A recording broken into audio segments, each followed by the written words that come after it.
Finding guests for your podcast may seem a bit overwhelming at first, especially if you're just getting started with a new podcast. But as you'll discover in today's episode, finding great guests isn't just about having large download numbers. It's really more about knowing where to look, how to impress them, and how to create a great podcasting experience so they share it with others. Today, we'll discuss some of my top tips for finding the best podcast guests. Take it away, Mr. Radio Man.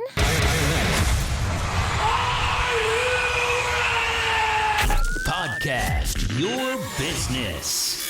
Hello and welcome to Podcast Your Business. I'm Sunny Galt. I'm a podcast coach and mentor, and I've been doing this whole podcasting thing for about 17 years. I'm the founder and CEO of a company. I would love for you to check us out. We're called Independent Podcast Network. We create a ton of free content like this podcast for anyone that's interested in podcasting, but we also work with podcasters who want to make money with your show. So check us out at independentpodcast.network. Today, I am here to help you create amazing podcasts, especially for those of you who are podcasting for your business, right? So your podcast is somehow connected to your business. And we do this, we're successful because we master The 5 P's of Podcasting. The 5 P's of podcasting is an idea, a concept that I created and really helping podcasters become successful and to achieve their goals. So the 5 P's are prep, plan, produce, promote, and profit. Prep has to do with why you're even starting a show and really digging in and determining if this is a good fit for you. Plan is all about the look and feel for your podcast. It includes the format. Produce is actually creating the content, whether it's audio or video. It's the recording and editing and all that good stuff. Promote is telling people about it. How do you get the word out about your show? And profit is making money with your show. So, Mr. Radio Man, which of those P's are we talking about today? Produce. Finding podcast guests is part of the production process, and it usually happens right in the beginning as you're planning a new episode. Sometimes you will determine your topic for the episode first, and then you find the guest. I do that a lot. And then other times you're going to build the topic around your guest because you just landed this amazing guest, you just found this person, and you know they need to be on your show. Of course, either way, the bottom line is about creating great content for your audience, and having guests with different perspectives can certainly help you do that. So here's what we're going to talk about today. We're going to go over some of the benefits of having guests on your podcast. If you haven't launched your show yet, this may be something that you're considering as you're thinking about the format for your show. Sometimes, a format requires guests. Sometimes it doesn't. Obviously, Podcast Your Business, we don't have guests. It's just me sharing my ideas and my experience being in this podcasting space with you guys. But other shows that I produce do have guests, and the whole format is really based on that. So how do you know which one to choose? Then we'll talk about how to find the best guests for your podcast. And that's what a lot of you are probably tuning into today. So I've got 5 tips to not just find them, but really make them happy and really make your guests work for your show. And we're also going to talk about ways to prepare your guests for recording, because it's not just finding them, it's keeping them happy, and it's entertaining your audience, and the whole thing is really connected because you want your guests to have a good time. You want them to perhaps come back and be a guest again, or at the very least tell other people to come on your show, right? So that's kind of an overview of what we're going to discuss today, and we're going to get started right after this quick break. Should you have guests on your podcast? Is that the best way to communicate the information that you're trying to get across to your audience? Well, let's talk about some of the benefits of bringing on guests for your podcast. Some people think that there is less pressure when you have guests, because if you are asking open-ended questions, which really makes your guests think, and they're not yes or no quick answers, right? They really have to do some digging. Then your guest is going to be doing most of the talking. And sometimes people think that's less pressure to have to kind of fill in the gaps. But here's the thing. You still need to do the research on your guest, and you still need to do your research on the topic. So if you have a guest on, yeah, they may be talking more, but you're still moderating this. And you always need to maintain control of your show. So that's really important. Don't just rely on your guests to run things. That's not what we want to do. Yes, we want their perspective. Yes, they've got the expertise and the passion behind it, if we find the right guests. But you still need to be in the driver's seat. So is there less pressure? It really depends on the individual host. Sometimes people view pressure as having to think of the next question to ask the guest. Sometimes people think, pressure is finding the right guests to come on the show in general. So they'd rather just do episodes that don't have guests. So is there less pressure? Possibly. It really depends on the individual host. Also, you could have more lively discussions. So if you don't have to carry the show yourself, as in like right now for Podcast Your Business, it is just me talking. If I am not entertaining enough or whatever, you guys are probably just going to go to another episode. So that could be pressure, right? And it is up to me to make the discussion or this little monologue back and forth a little more exciting, okay? So could you have more lively discussions if you had a guest? Well, it really depends on the guest. I'll tell you what, I have had some people I thought were going to be absolutely amazing on my shows before, not this show, but other shows I've produced. And they were great when I was just talking to them on the phone. And then you get a microphone in front of them and they tense up and they freak out. And so it really depends. And that's part of your job as a host too, is if your guest gets into that mindset where they're starting to freak out, it's about you making them feel more comfortable and maybe exposing a little bit more of yourself or sharing a little bit more about whatever you're talking about from a more personal level so they feel more comfortable sharing as well.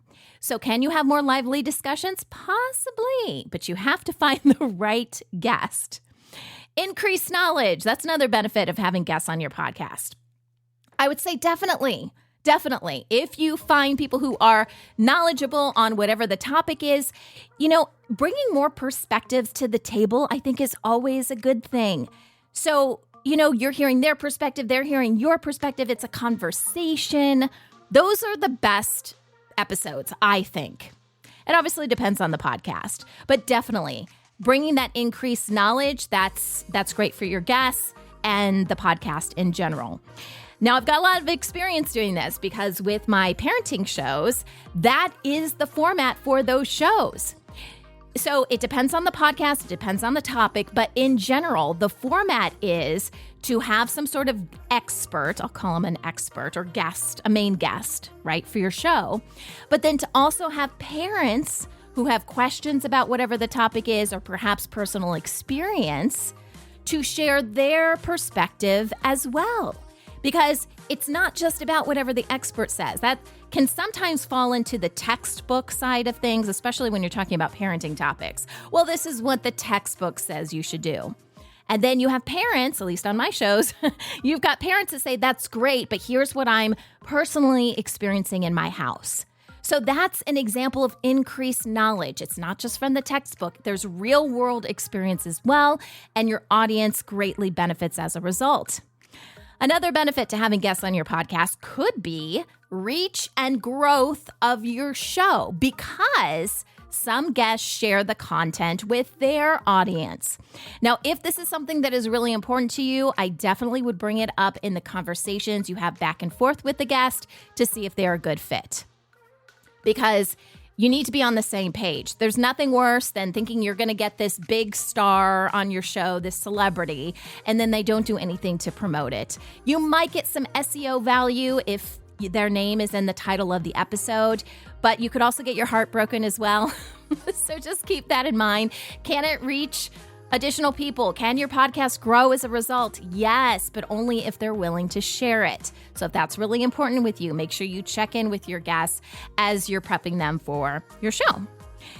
So let's talk about how to find the best guests for your podcast. Okay, and I've got kind of 5 tips that fall into this category because it's not just about literally finding the people. There's a lot more that's involved in this process, but all of it is going to result in you getting better guests for your podcast in general, okay? So tip number 1 is this. It starts with you. You need to ask yourself some really important questions. And that is, what kind of guests do you really want to have on your podcast? So you have to know the format of your show really well. We talk about your audience avatar. You have to know who you're reaching out to and who you want your audience to be. Who are you talking to? When you turn on that microphone to record, who are you actually talking to? And what type of guests would they actually want to hear on your podcast? So ask yourself some of those questions. I would also be really true to yourself as to your expectations with this guest. And we talked about this just a little bit before. What do you expect the guest to do? We talked about it in regards to promoting the show. But maybe you're expecting your guest to provide more of the content. I don't really recommend that. I recommend that you outline what you want to get out of the conversation and that you provide that to the guest in advance. But you have to know what your expectations are for the guest. If you're expecting to just hit the record button and they make your show or that episode amazing, I don't think that's the best way to run a podcast. But if that is your expectation, you better make sure that your guest is under the impression that they are basically giving a dissertation to your audience. So what do you expect, and does that match what the guest expects as well? Okay, so know your expectations going into this. So that's my tip number 1. Tip number 2, let's talk more specifically about how to find potential podcast guests. This can happen in a variety of ways. I always recommend that, again, it starts with you and what you think is best for your audience. So I mentioned earlier, it could start with the topic. So you need to talk about XYZ topic. Everybody is talking about it, and you need to have your perspective out there as well. So that's one way to do it. And then you find people that have experience in talking about this and sharing their ideas. A lot of times these are going to be thought leaders in whatever your field happens to be. So for my parenting shows, who are the thought leaders in the parenting space? These could be coaches, authors, teachers.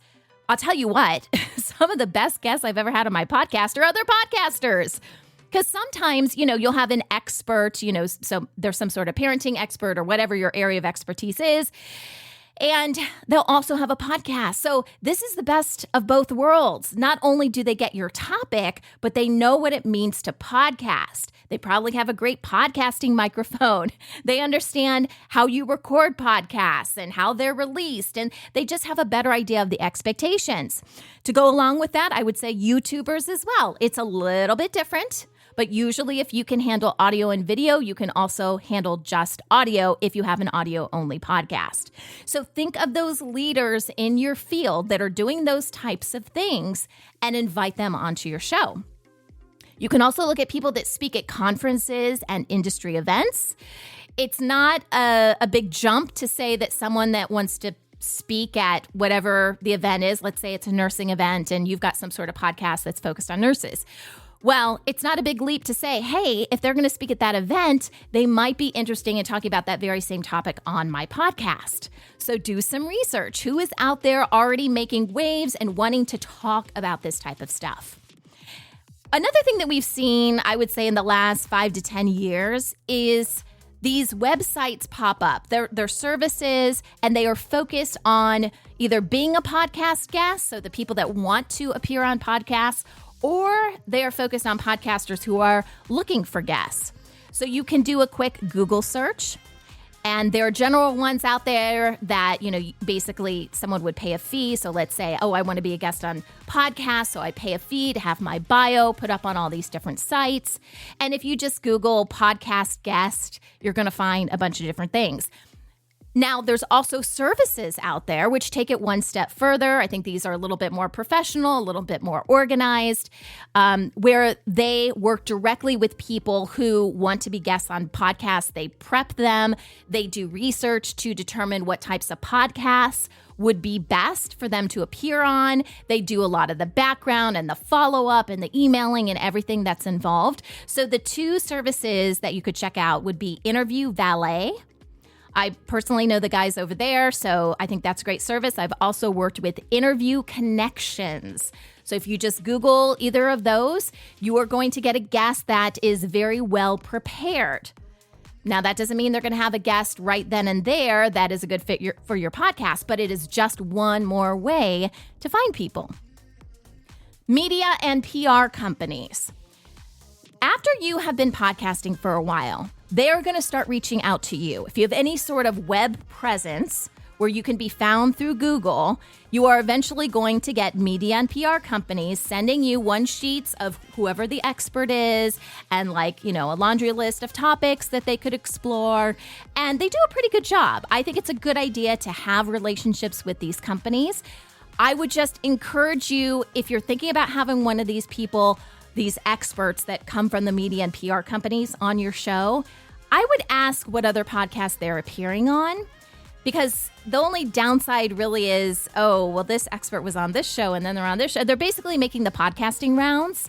Not saying that's a bad thing necessarily, because you're going to bring your own questions and, a guest being on your show is going to sound different than a guest being on another show simply because this is your show and you do things a different way.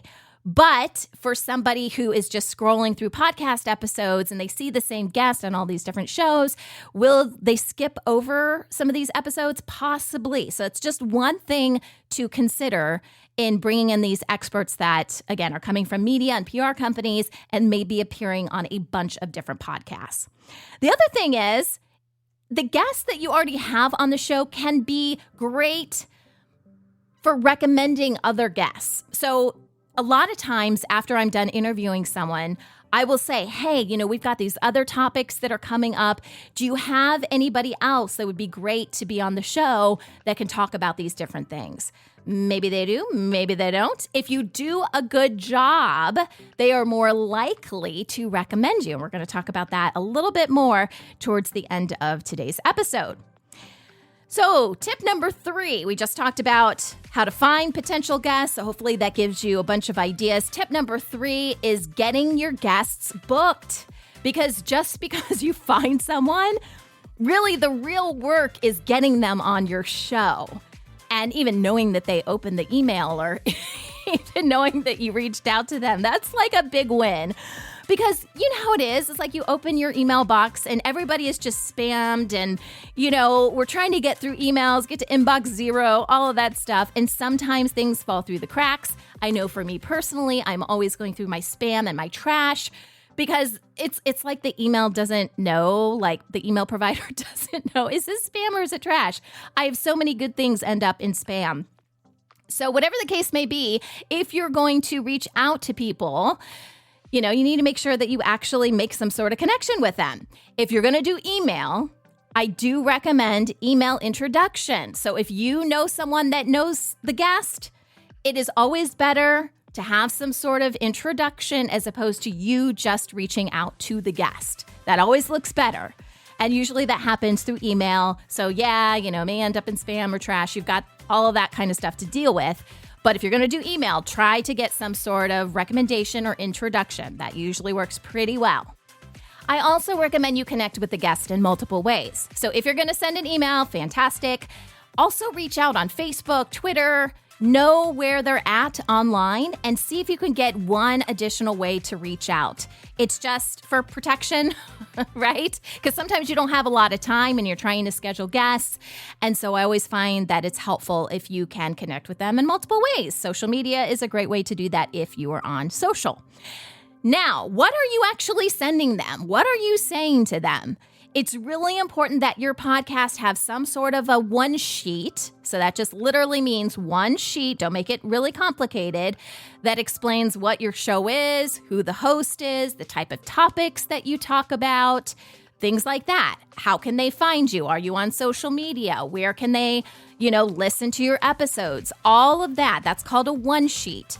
And for example, if you guys have a Canva subscription, then they've got a bunch of different templates for that. So I always guide people, if you need a one sheet, go to Canva and then you just kind of fill in the gaps, right? Fill in the spaces for that. Have a one sheet to share with your guests that really hypes you up. And really sell yourself. I know this feels a little weird to a lot of people, but upsell your podcast. If you've been podcasting for a little bit, tell them about your downloads. It doesn't matter if it's a ton of downloads or not. Don't get hung up on your download number. What else can you provide that may be of interest to the expert? Can you somehow add them to a mailing list or, promote the episode on your newsletter? Are you going to have backlinks to their website? A lot of time, experts are looking for those backlinks because that really helps promote their website. Do you have a section on your site where you can link to them? Do they get their own URL? So, for example, for the parenting shows that I talk about, our parenting podcasts, not only does the expert appear on the episode page, but they have their own link. So we've got a section on the site for all of our experts. And so they have their own link, which is great for SEO value. And it will list all of the episodes that they have appeared on, or if, they contributed to our blog posts or videos or whatever it is. So that's a great link that a lot of people link to on their site because they're, trying to show people their accomplishments and what they've done. So that we use that a lot to get guests on the shows. Also, your social presence, and promoting them and doing all that kind of stuff. So really sell the podcast, not just your downloads, but everything else that is connected to your podcast and how that can help your expert or your guest. I also recommend knowing your podcast topic in advance, or at least having an idea. I wouldn't just reach out to an expert and say, we'd love to have you on the show. Doesn't matter what you talk about. We just think you're fabulous. No, again, this goes back to maintaining control of your episode. If that is the case, though, truly, and you just want the guest on your show, that's okay. But come up with a few episode topics to suggest to them and even say, hey, we'd be open to other ideas. But don't just leave it open-ended. If it is very specific, so let's say you determine your topic in advance and you're finding, a guest or expert to be on your show to talk about that topic, then perhaps go into a little bit more in depth of what the topic is about. Maybe give an overview and some bullet points of some of the things that you plan to talk about on the episode and then why you think that they would be a good fit for that. And then the final part really in getting your guests booked is going with some sort of scheduling or booking platform that's built into an online calendar. I can't tell you how many times I've been a guest on somebody else's podcast and this has gone awry because their booking system is pretty poor. Let's just put it that way. And it creates a lot of confusion. And that's the last thing you want for your guest. Your guest should never be confused on your expectations for them, how the recording's going to go, and what to expect. This all starts with having some sort of online calendar and booking platform so they get reminders and everybody is on the same page. Okay. Tip number 4 is the next step is really preparing your guests for the recording. Letting them know the plan in advance. And this does tie in with booking them, right, through the online scheduler. But then how do they know where to go, where to be, what to wear? Is this audio or is it video, right? There's all these questions that they may have, especially if you're going through an assistant, someone that is helping with the booking process. So make sure there's a plan. When are they going to get additional information? Maybe you have it set up so that you schedule the guests and then all the information for the episode is sent out a week before recording. That's okay if that's your system and that's how you have things set up, but let them know that in advance. So let's say they schedule with you, confirm the scheduling, and then send them something that says, hey, we're going to provide all this information for you and further details, the recording link, whatever you have to give them, 1 week or 2 weeks or whatever your time frame is before the recording. And we will be reaching out to you at that time. This is all about planning, letting them know what's going on. I like providing some sort of script or outline in advance for how the show is going to unfold. And you could do that easily through Google Docs. And then you just send them the link. And if you need to make changes to it, it automatically updates on their end as well. And also recording instructions. So sometimes people don't have a lot of experience with this whole recording process for a podcast. So I like to give them detailed instructions on what to do. And, if you have an external microphone, please bring it, make sure it's connected, go to this link. It's, not everybody needs that kind of information, but it's there if this is their first time, if they're nervous. At least they have it. So those are a couple things that you could provide as part of this planning process and letting them know what is coming up for the recording. And then my tip number 5 is just, when you get to the point where it's time to record, you've done all the hard work. You have found the guest, you have done all of your prep work, whether you're, doing research on the guest, you're doing research on the topic. So that is not the moment to cram for your final exam here, okay, which is the recording. That is your time to let go, relax, and have fun. Trust in your prep work for all of this. And at all costs, make sure your guests feel comfortable. Allow them an opportunity to promote themselves. That's usually something that happens at the end, but don't forget that. Because yes, I'm sure they want to be on your show just out of the goodness of their heart. But give them some time to allow other people to connect with them and to show off the other projects and things that they're working on that they're proud of. And then, of course, thank them and let them know when the episode will be released. If you do all of that, you guys, and I know it's a lot, and every guest is going to be a little bit different. You may not have to do everything every time. But if you do that with finesse, I promise you, not only are you going to score amazing guests for your show, but they're going to be talking about you. They will share it with other people, and they will make this whole process so much easier for you. All right, we're going to take a quick break. I've got a freebie for you on the other side.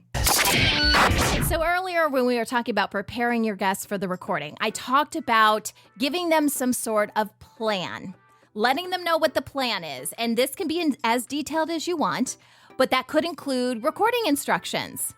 Now, that is our freebie for today.